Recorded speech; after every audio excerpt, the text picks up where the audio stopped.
like copy the outline of the literature review. And of course, I don't copy the works.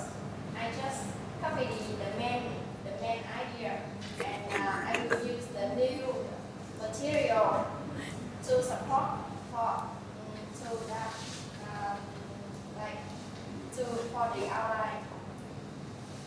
You see, this. The current material, current literature. I know exactly what you're saying. I know what you're saying.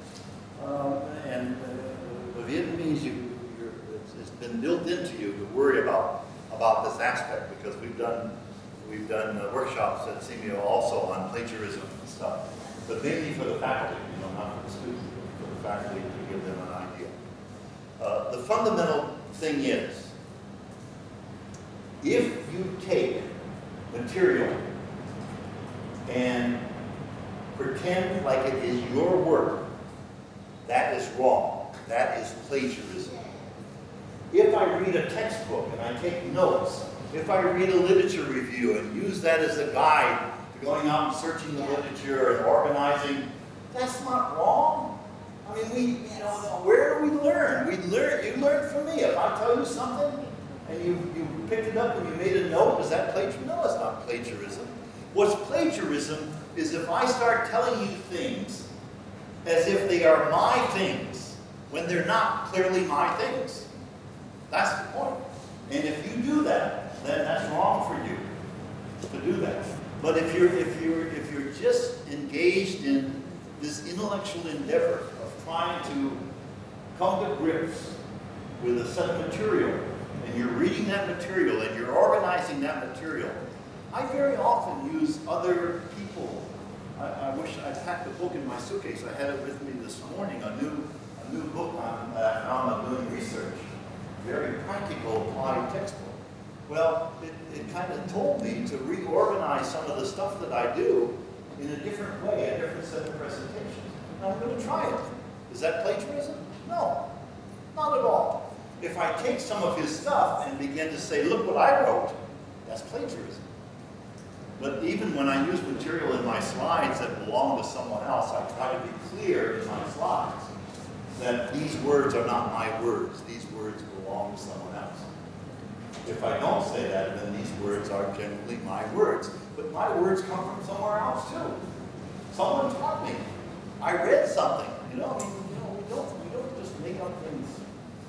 So the main principle is do all of that stuff. Do whatever helps you do a better job. The line, not the cross, is to suggest that here's something I did when in fact she did it. That's the line. That's it. When we try, it's not a clear line.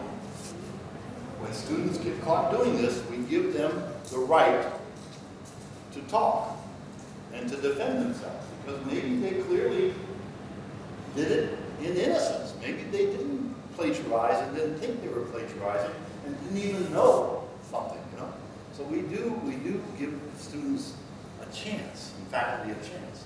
But sometimes it's so blatant, so clear that they've done it, that you simply have to say, oh, that's right. That's for you. Anything else? You following me?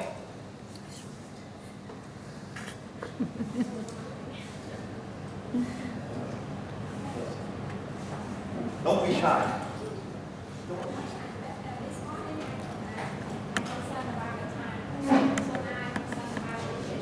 You're concerned about my English? Yeah. Oh. So, you are lucky because you're American. So, for Vietnamese students, I'm unlucky because I'm American. You didn't have George Bush as your president.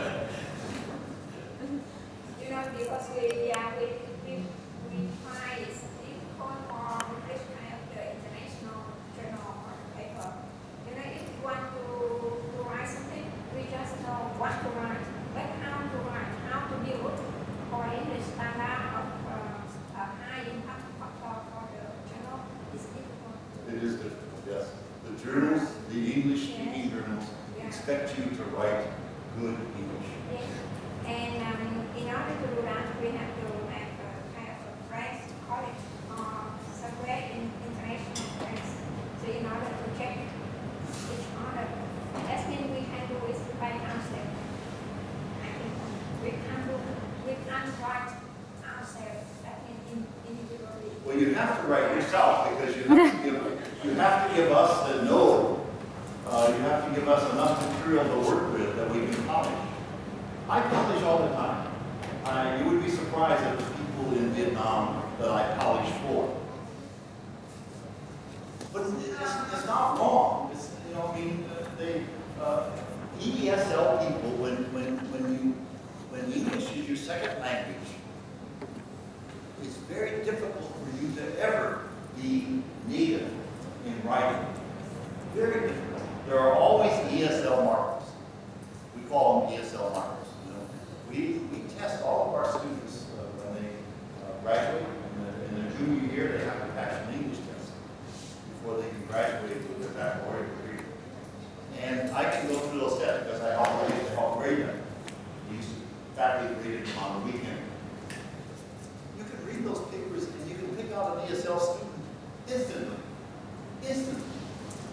Not because of the caliber, but because they have the ESL markers. They use language in a certain way, you know. And when you write, you know, and that's another reason why international relationships is very important for a university, is to form these friendships. Because I guarantee you, there are many people abroad who, if you had contact with them, would be more than willing to give you the little time it takes to polish. For me, you know, I can do a whole paper maybe in an hour. You know, as long as the paper, some of my Vietnamese friends write so bad that they need to go to the Vietnamese first and then to me. But for good Vietnamese writers, I can usually polish it in a very short period of time. And I don't want to do it. And as I told Dr. Kahn, that I would help with the proposals, because this little polishing can make a difference on how high your proposal is rated. Yes, ma'am? Yes, in English, in Vietnamese first, and then English second. Nhân tiện cô Hà có hỏi đó, thì Hợp cũng xin chia sẻ với tất cả quý thầy cô ở đây ở các khoa khác luôn là khoảng để coi 3 ngày nữa, ngày 17 á, ngày 17 tháng 6 này á, thì khoa nhân văn sẽ có mời một cái anh tiến sĩ, anh tên là anh Minh. Anh này đang làm ở một cái công ty của Úc, thì ảnh sẽ qua trình bày một cái bài báo cáo seminar thôi, nó cũng gần gũi, là cái cách làm sao mà kỹ năng viết cái bài nghiên cứu khoa học làm sao mà để mình gửi đi đăng trên những cái tạp chí, và có thể là những tạp chí ở cái tầm quốc gia tới quốc tế. Thì có dịp nếu thầy cô có thời gian đó, thì thầy cô ghé qua cùng dự luôn. Mấy giờ thứ mấy? 2 giờ rưỡi ngày 17 tháng 6 ở hội trường khoa nhân văn. Thì hy vọng chắc là tiến sĩ Minh sẽ trả lời được phần nào câu hỏi của cô Hà. So I like to make an announcement talking about how to publish your article with impact. In about 3 days, on the 16th of June, the School of Social Sciences and Humanities is organizing a seminar, and a doctor, a Vietnamese Australian doctor, is coming, and he's going to talk about how to publish with impact. So I hope those teachers, those faculty from other schools, if you are interested, you can join us. And I hope he will be able to answer some of the questions. Thank you. Just, you know,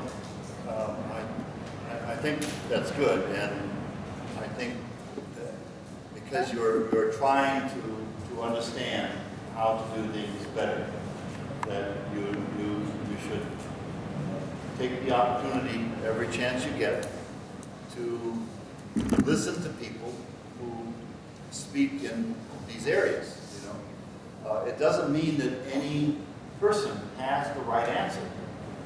It means that they have a set of experiences that is colored by their field colored by the kinds of things that they write and how they write, and they will relate that to you, and that's fine, okay? It gives you some insight. But for each of us, the solution is unique. It's our own solution. We have to keep on trying to find the key ways of doing it. And so you need a lot of variety. It's like when I do teacher training, you know, one of the problems in Vietnam is that teachers don't have a lot of variety. You don't see a lot of variety. You don't see teachers doing a lot of different things. Most of the teachers do the same kind of thing that they did when they taught you. And so how do we learn how to teach? We learn how to teach from the teachers who taught us. And that's our model. But in America, we have a great, I shouldn't say, I try not to say America. In the West, outside, you know, there is more variety, even in Australia. There's more variety because we're allowed more freedom to do things differently. We're not controlled as rigorously by the syllabus and by the teaching schedule and stuff. We have more ability. If I don't want to test 4 times, I don't need to test 4 times. If I want to use some other assessment, I can use some other assessment. We have a basic syllabus that says, in statistics, you must cover this set of material. But, you know, we offer 50 sections of statistics in my department every semester. And there may be each faculty who teaches 2, so that's 25 faculty teaching. Those faculty are all different. Some never use a PowerPoint, some never use a video. They only come in, they sit down in their chair, they open their book, they read for an hour and a half, they close the book, they're out the door, that's it. They teach all the classes. We have other people who come into the classroom, very dynamic, videos, PowerPoints, a lot of assignments, group work. Everybody does it differently. We allow it. Should we allow it? I don't know. I always said, well, how come we're not doing some research and figuring out which one leads to? Well, you know, because we think that students kind of pick the kind of pedagogy that does well for them. Students have different learning styles, you know, and some students excel for the little old man who sits there in their chair and reads their book. That's what they like, because they're not bothered, you know, and they can study on their own. They can come in and they just ace his tests. They're fine. Other students like to be kept awake during their class, so they pick the fact. We allow students to pick their classes until they're full, and then they have to find something else. But you know, I had students who would wait for me. I mean, they would try to get my class one semester. If they couldn't get my class one semester, they would write me a note and say, put me on your list for next semester. I'm going to take you next semester. You know, just because I had a reputation to teach a certain way. And but you don't have enough variety. And the same when you see the man from Australia. Is it Viet Kieu? Yeah, he's Viet. Yeah, and he probably speaks Vietnamese, so you get good interpretation, you know. And then Cantor ought to bring a number of different people who talk about those things. There's Philip is in Saigon. He's from Hong Kong, American, but well published. I mean, he really publishes, and he would be really good, but he'll charge you money.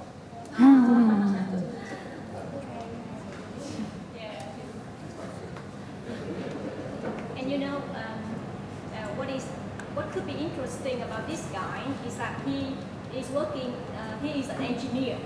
So he's more about technological things, so Okay, that's forget another it. aspect there. Engineers are the worst. See, I have biases too.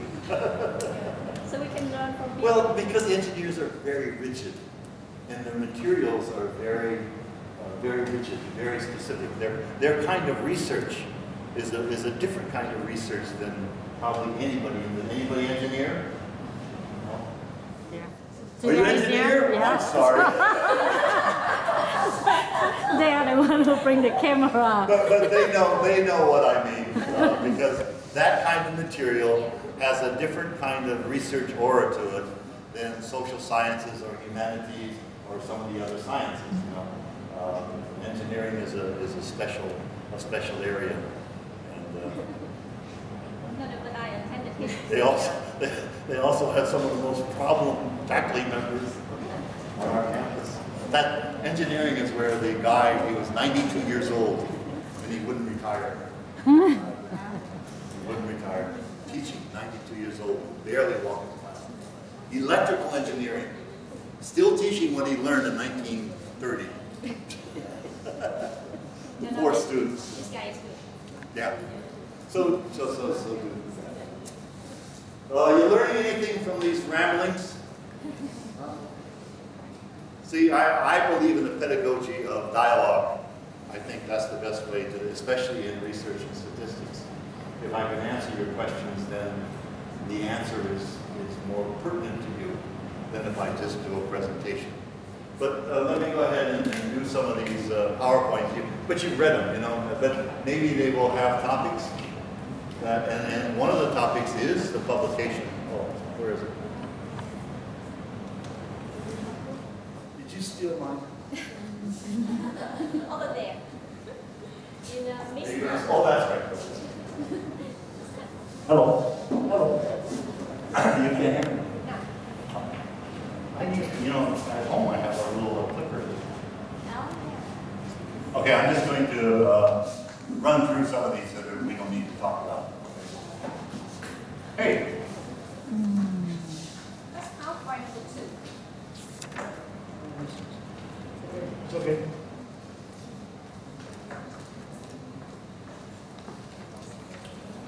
So this is kind of a, I told you how I divided the field. This is the same thing except in 4 categories.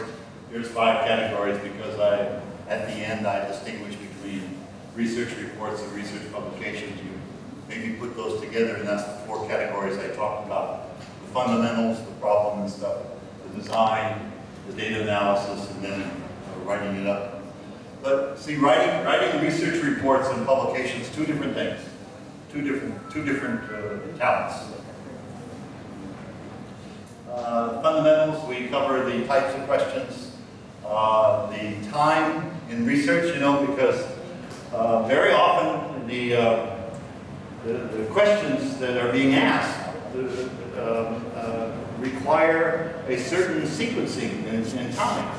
And if we don't acknowledge that sequencing in time, then the research design will be all wrong, and we won't be able to. It's okay. Oh, can you do that? Oh, that's easy. This one's good.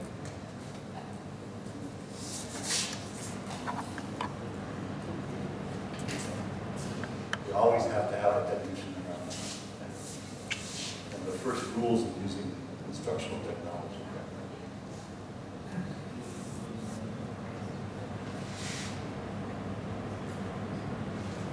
Thank you, sir. So when we ask the question, the research.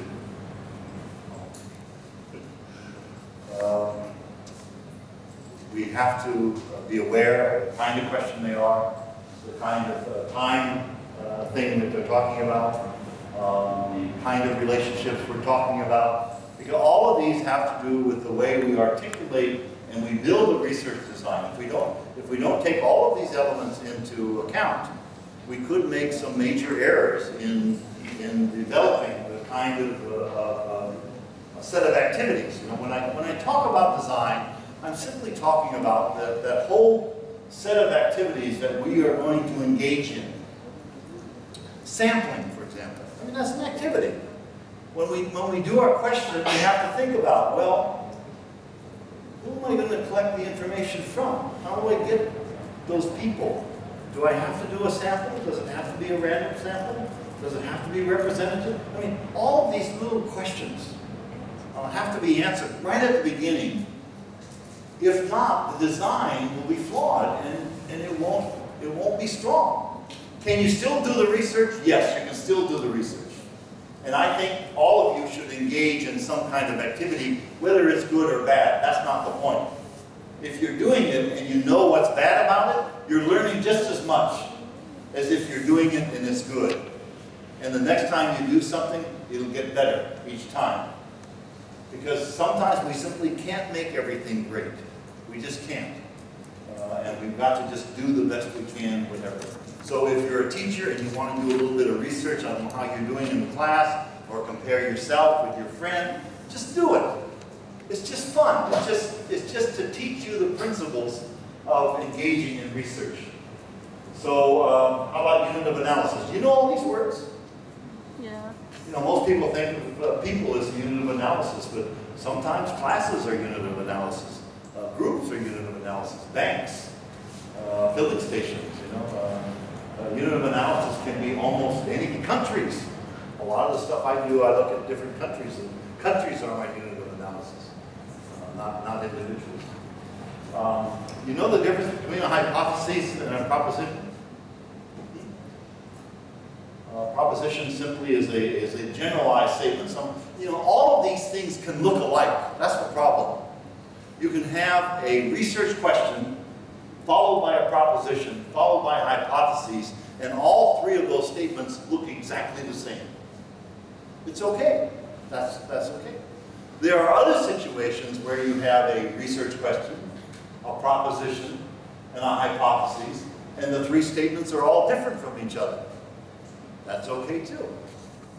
They're different forms of these building blocks to the research.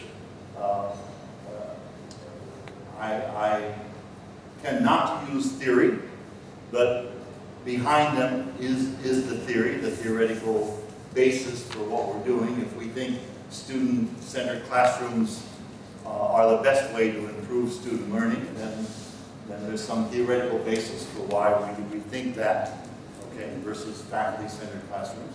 And generally in your introduction to the problem, we have to say what that is. But from that issue of asking about the nature of the classroom and its influence on student learning, we can then have a proposition that the nature of the classroom is related to student learning. See, that's a proposition. It's just saying that the two things are connected somehow. We're not saying how they're connected. You can't test a proposition. There's no way to collect evidence to say, is this proposition true or not necessarily? Okay, it doesn't have to be tested.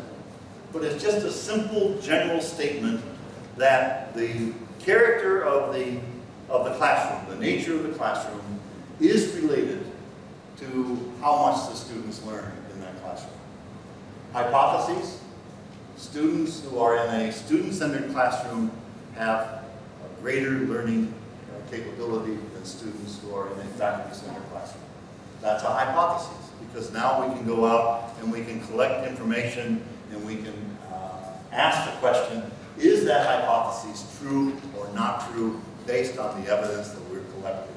That's the only thing that makes a difference. You see, they can all sound about the same, but they're just ways that we in the field kind of specify. You know, as all of you know in all of your fields, the further you get into the field, the more complicated your language becomes, the more sophisticated your vocabulary becomes.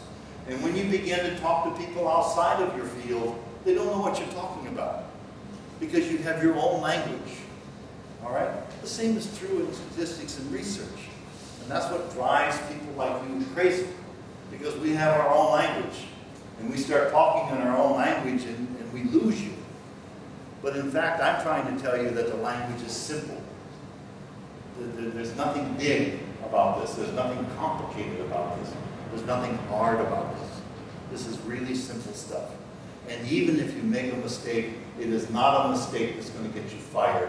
It's not a mistake that's going to end your life. It's not a mistake that's going to do anything like that. It's just a mistake. The worst that can happen is you learn from it. And you correct it the next time you do it. You don't make it again.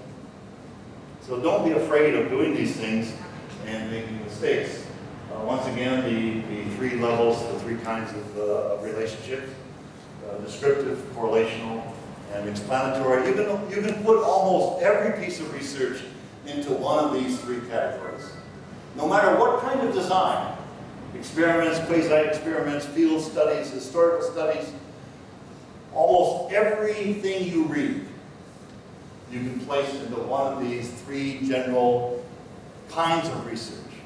Either it's looking simply to describe the world, or it's looking to establish that there's a relationship between something, between several things, or it's looking to determine what the causal relationship is, how it happens, how it came this way. But does it make it, I mean, is it a big thing? No, it's not a big thing. It's one of those easy outlines that serves you to hold this stuff in your mind. You know, I mean, in order to, I think, you know, this is my theory. When you listen to me, you're hearing my theories that evolved over 45 years of doing this stuff. I think students need some kind of framework in their minds to retain. They need cubby holes to put the information, especially in static research. And so one of the things I used to do, I used to spend the first couple of classes giving them a framework so that the rest of the class, they would have a place. And if I were teaching research, then those three categories would be the first kind of simple framework. Every piece of research we talk about, you tell me, is it descriptive? Is it correlational? Or is it explanatory? Is it causal? Okay, and that starts off the ball. Then we get into more complicated things. In terms of design, you know, cross-sectional, one time. We end up doing that. Why do we do that a lot? Even sometimes the question, you know, implies, do the students change from the time they come to Cantor? The freshmen, the sophomore, the juniors, and the seniors. As a student goes through Cantor University, is there changes happening? Are they becoming smarter? Are they becoming better human beings? Are they growing up? Are they learning skills? You know, we want to know those things. Well, very often we only have so much time and so much money to do this. So what do? We go out today and we pull a representative sample of freshmen, sophomores, juniors, and seniors, and we compare those.